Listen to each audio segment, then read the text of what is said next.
what's going to make the difference now? What's your most optimistic scenario for Europe in this period of huge Euro-pessimism?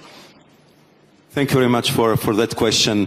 I think that it's very interesting from the academic perspective, but I think whatever our discussion on the single market in the European Union is, there is, I would say, absolutely no reason whatsoever to go after us with 25% tariffs on the steel and aluminium, to put into the danger what is the most massive, biggest trade relationship on this planet, 1.6 trillion euros of trade turnover every year, 4 billion of goods and services flying over the Atlantic every single day.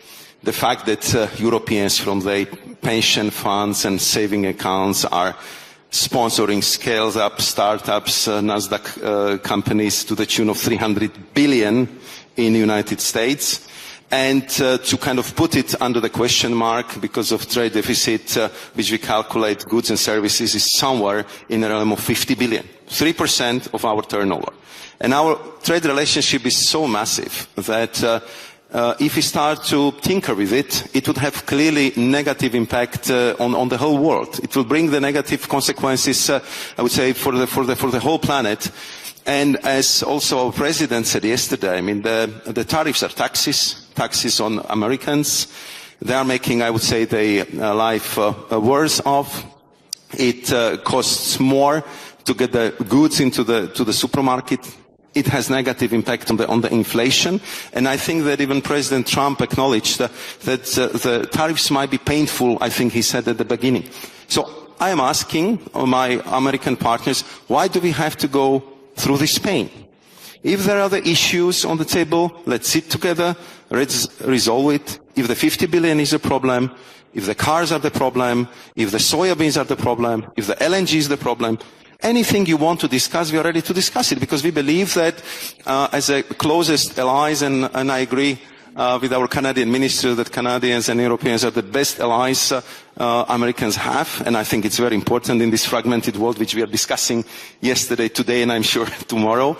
So why to go through this I would say very, very complex process which would lead to the increased tension? And coming to the Mario Draghi, as you know, he presented a rather dense report about the flaws, shortcomings, and where we should put the European focus on, and we are absolutely on it. So, I mean, you would, and I believe that Robert would agree with me, the word competitiveness was never more often used in any of the European documents and conclusions than it is right now. And I was presenting on Tuesday the work program of the Commission for the next year, where I would say the even bigger part than what we want to do was about what we want to simplify, how we want to cut the red tape, how we want to make sure that we will not bring such administrative burden on our farmers, on our industrialists. And you are right that if it comes to the barriers on the internal market, we had very difficult choices to make over the last 5 years. We had a COVID. We had the war, and we still have a war in Ukraine, and we had energy crisis. And we had to be almost in permanent emergency mode. And we wanted our member states to do a lot. But we didn't want to combine this emergency and urgency mode with running after them with infringements, with pushing them into the very difficult situation, because it was tough for everyone.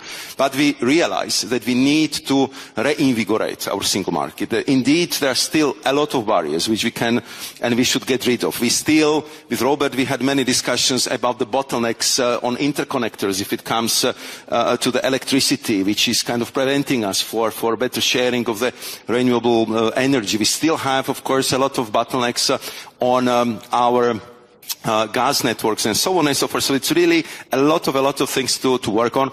But we know about that. We work on it. And I don't think that any threat on the external tariffs against Europe would help us to start or accelerate our internal reforms, which we know we have to do.